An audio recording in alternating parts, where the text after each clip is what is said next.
रहमानिर्रहीम। अस्सलाम वालेकुम वरहमतुल्लाहि वबरकातुहू। आज मेरी तबीयत ज़रा सी ख़राब हुई तो मेरी सास कहने लगी, चलो बेटी तुम्हें डॉक्टर के पास ले चलूँ, लगता है कि तुम्हें डॉक्टर के पास जाने की सख्त ज़रूरत है। अम्मा के कहने पर मैं तैयार हो गई। वो मुझे डॉक्टर जमीला के पास ले गई, जिन्होंने मेरे टेस्ट किए। फिर बोली, तुम्हारा अल्ट्रासाउंड करना पड़ेगा, बिना चेकअप के रिज़ल्ट देखे मैं कुछ नहीं कह सकती।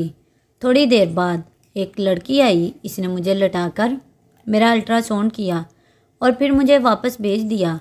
तब तक मेरी सास डॉक्टर जमीला के पास बैठी रही। डॉक्टर जमीला तो बहुत खुश लग रही थी, मगर इन्होंने मुझे बाहर जाने को कह दिया।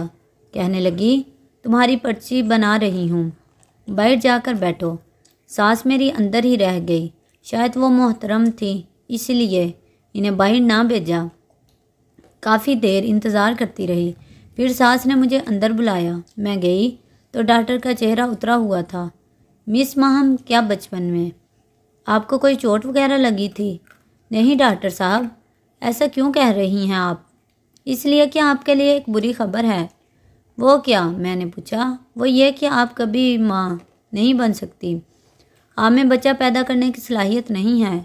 ये एक पैदाइशी नुक्स है जिसके बारे में मैं आपको तफसील से नहीं बता सकती। बस इतना कहूँगी कि आप में बच्चा पैदा करने का निज़ाम मौजूद नहीं। डॉक्टर साहबा की बात सुनकर मेरे तो अंदर कुछ टूट कर रह गया। मैंने सोचा नहीं था कि ज़िंदगी इतनी बड़ी महरूमी के लिए मेरे सामने खड़ी होगी। मैं वहीं पर बैठकर रोने लगी। आंखों से टप टप बहने लगे। मैंने आसिफ से मोहब्बत से शादी की थी। अब वो अपनी माँ की सुनते थे। वो कहते थे कि मेरी माँ जो कहे इनकी बात टालना नहीं। अब मुझे लग रहा था कि अब इस घर में मेरी जगह नहीं बची।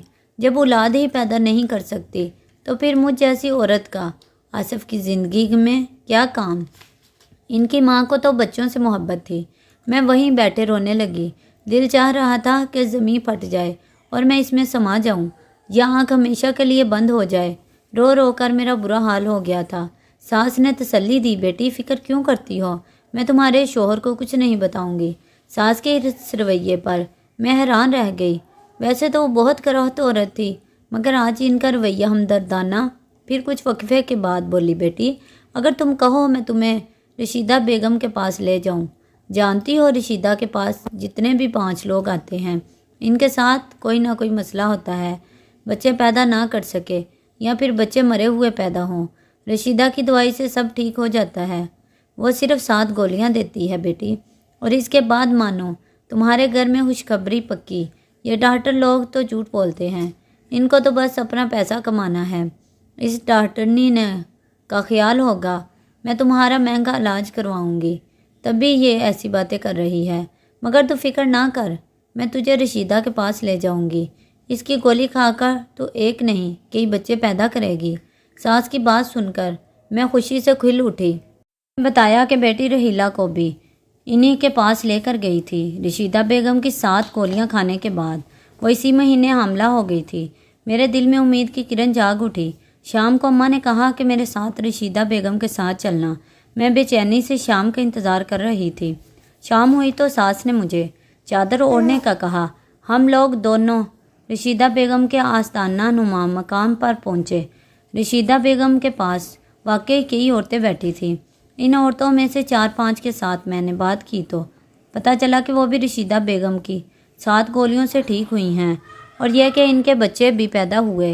ये सुनकर मेरी तो सारी फिक्र जाती रही कि जब इतनी औरतों का इलाज हो चुका है, मेरी तो शादी को अभी 2 महीने ही हुए हैं।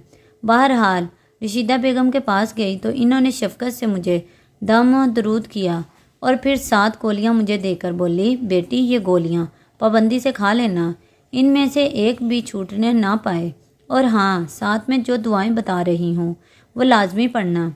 इन्होंने गोलियां मुझे थमाते हुए कहा, मगर मेरे हाथ से गोलियों वाला शापर मेरी सास ने ले लिया। कहने लगी, मैं संभाल कर रखूँगी, तुझे गोलियों का नहीं पता।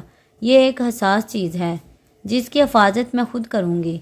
मुझे अपनी सास पर इस लम्हे बड़ा प्यार आया कि किस कदर ख्याल रखने वाली है वो, वरना तो औरतें अपने बेटों की दूसरी शादी करवाने पर तुली होती हैं, कभी किसी बहू के किसी नुक्स को बर्दाश्त नहीं करती। جبکہ میری ساس مجھے خود ڈاکٹرز کے پاس لے گئی۔ پھر گھر آ کر میری ساس نے مجھے ایک شاپر تھمایا جس میں سفید رنگ کی چھوٹی چھوٹی گولیاں تھیں اور یہ تعداد میں 7 تھی۔ کہنے لگی، میں روزانہ رات کو تمہیں دودھ لا کر دوں گی، تم دودھ کے ساتھ یہ گولیاں کھا لینا، اور خبردار اس کے بعد بستر سے مت اترنا، سیدھی سو جانا، جانتی ہو نا دعا کے اثر کے لیے سونا ضروری ہے۔ جی سمجھ گئی۔ میں نے سعادت مندی سے سر جھکا لیا۔ میری ساس کمرے سے چلی گئی تو میں بیٹھی سوچنے لگی کہ اللہ نے مجھے کس قدر مہربان عورت عطا کی ہے جو بالکل ماں جیسی ہے۔ تھوڑی دیر بعد آصف آ گئے۔ میں نے ان سے اس بات کا ذکر نہیں کیا، وہ بھی کچھ نہ بولے، جیسے انہیں میری کسی بات سے غرض ہی نہ ہو۔ البتہ جب یہ پتہ چلا کہ میں کبھی ماں نہیں بن سکتی تو ان کے چہرے پر ناگواری کے تاثرات ضرور دیکھے تھے۔ اسی رات میں نے ایک سفید گولی منہ میں رکھ لی، مگر گولی منہ میں رکھتے ہی میری طبیعت خراب ہونے لگی۔ ایسا لگا جیسے میں نے کوئی عجیب زہریلی چیز کھا لی ہو، مگر پھر اپنی اولاد کے لیے مجھے اتنا تو کرنا ہی تھا۔ میں نے بڑی مشکل سے یہ گولی اپنے حلق سے اتاری۔ اب بس انتظار کر رہی تھی کہ کب یہ مرحلہ گزرے اور کب میں اپنے شوہر کو خوشخبری سناؤں۔ جو ہی 3 دن خیریت سے گزر گئے، مگر میں ایک بات سے سخت پریشان تھی۔ میں جب بھی صبح اٹھتی میری قمیض پر کالے رنگ کے داغ لگے ہوتے۔ ان داغوں کا نشان بھی سمجھ میں نہ آتا کہ یہ کیسے لگا ہے۔ اس کے علاوہ میرا سر بھاری ہوتا اور پورے جسم میں درد ہوتا۔ اس چیز نے مجھے پریشان کر رکھا تھا، مگر میں اپنی ساس سے کچھ نہ کہتی کہ کہیں وہ دوبارہ مجھے کسی ڈاکٹر کے پاس نہ لے جائیں۔ ویسے بھی وہ میرا بہت خیال رکھتی تھی۔ آج میں بہت خوش تھی کیونکہ میرا کورس مکمل ہونے کو آیا تھا۔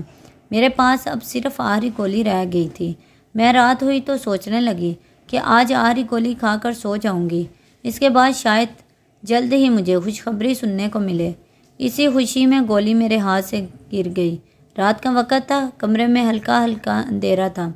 میں نے گولی ڈھونڈنے کی بہت کوشش کی، مگر وہ مجھے کہیں نہ ملی۔ پھر میں جا کر ٹارچ لے آئی، بیڈ کے نیچے ہر جگہ گھوم پھر کر دیکھا، مگر میری گولی گم ہو گئی تھی۔ مجھے بڑا افسوس ہوا اور خود کو کوسنے لگی کہ آج تو آخری دن تھا، سارا عمل ضائع ہو گیا ہے۔ کاش میں گولی کھا لیتی تو میرے ساتھ یہ مسئلہ نہ ہوتا۔ اب نہ جانے باقی 6 گولیاں کا اثر بھی مجھ پر ہوگا یا نہیں۔ پھر سوچنے لگی رشیدہ بیگم کون سے دور ہے، ابھی وقت زیادہ نہیں گزرا۔ فجر کے وقت منہ اندھیرے ہی ان کے گھر چلی جاؤں گی۔ گاؤں کے لوگ تو صبح سویرے اٹھ جاتے ہیں، صبح سویرے ہی ان سے گولی لے لوں گی تو باقیوں کا اثر ضائع نہیں جائے گا۔ یہی سوچ کر میں سونے کی کوشش کرنے لگی کہ صبح جلدی اٹھوں گی تو صبح ہی رشیدہ بیگم کے پاس پہنچ جاؤں گی میں، مگر اس کی نوبت نہیں آئی۔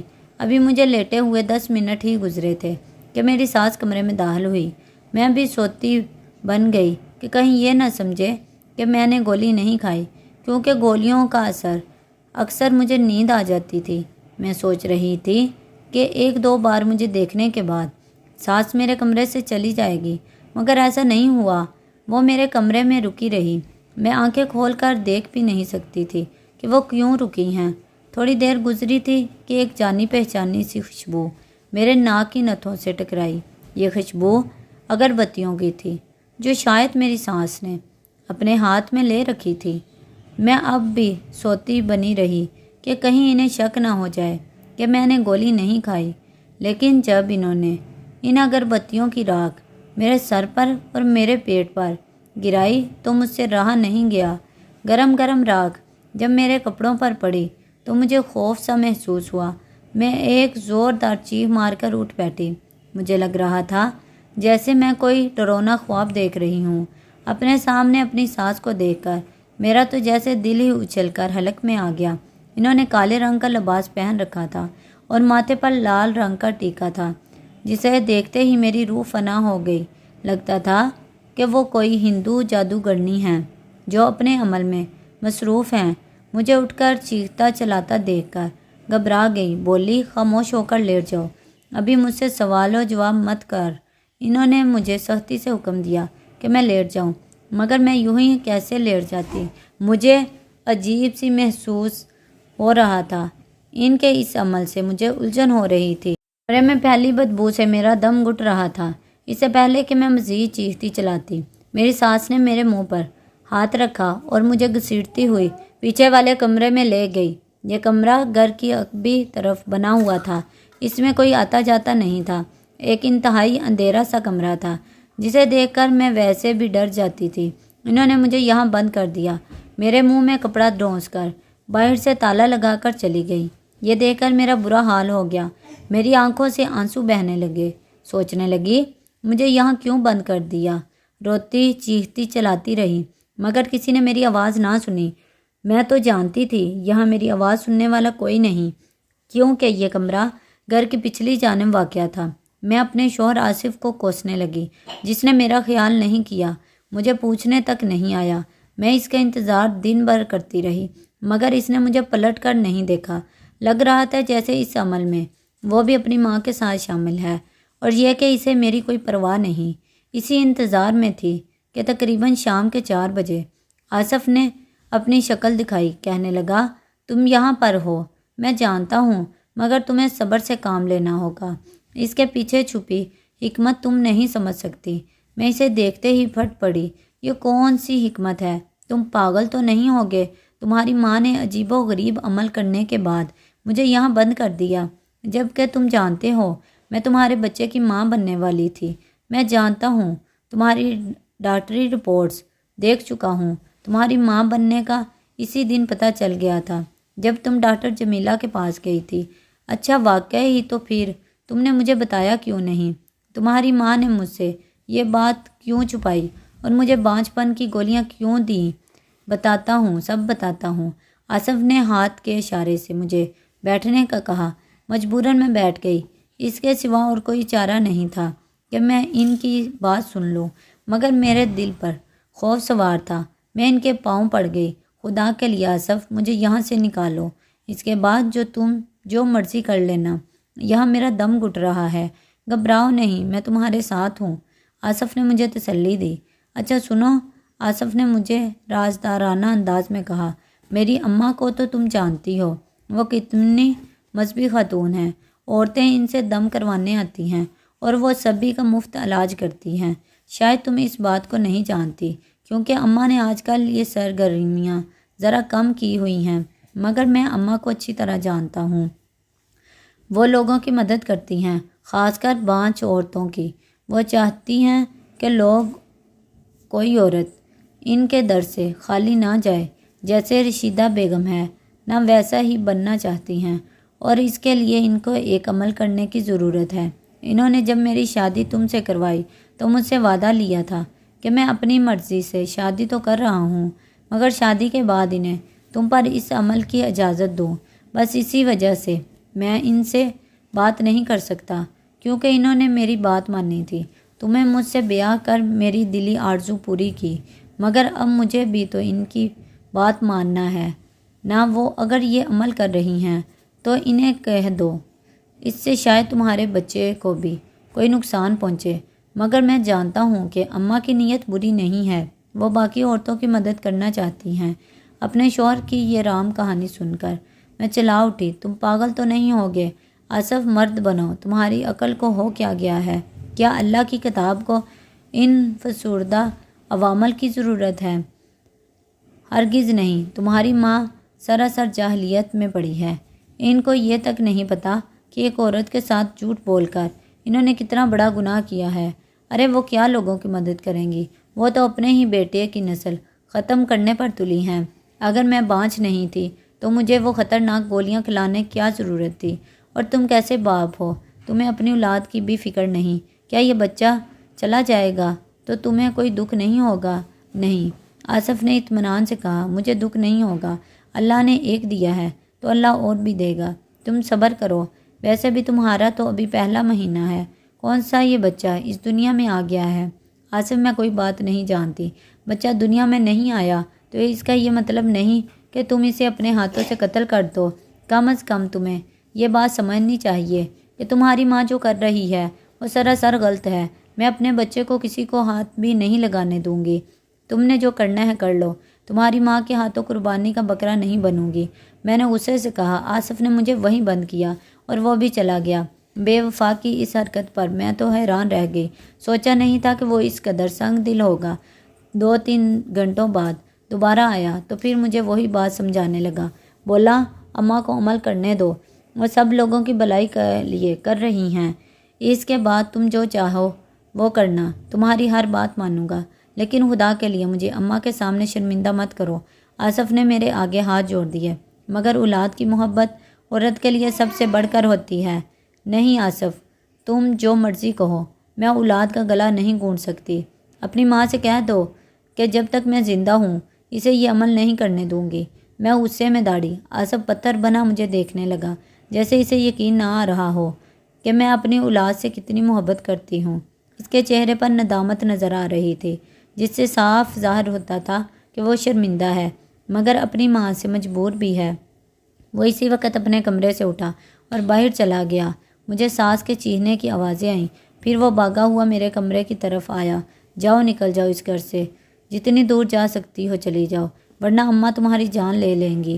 پھر آصف نے مجھے اپنے ایک دوست کے گھر کا پتہ دیا اور مجھے روڈ تک چھوڑنے بھی آیا۔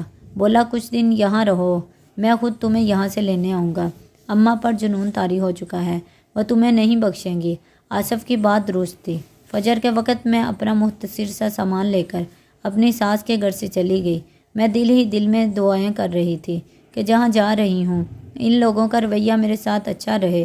وہاں پہنچی تو اصغر اور اس کی بیوی نے میرا پرتپاک استقبال کیا۔ شاید میرے شوہر نے انہیں پہلے سے بتا دیا تھا کہ میں آ رہی ہوں۔ ان لوگوں کے گھر مجھے کسی قسم کی کوئی تکلیف نہیں ہوئی۔ میں آرام سے 6 مہینے وہاں رہی۔ اس دوران آصف نے میری خبر نہ لی۔ میری امید ٹوٹنے لگی تھی۔ لگتا تھا جیسے وہ کبھی پلٹ کر نہیں آئے گا۔ مگر پھر ایک دن آسیہ باجی نے مجھے اطلاع دی کہ میرا شوہر مجھے لینے آ رہا ہے۔ خوشی سے میں پھولے نہ سما رہی تھی۔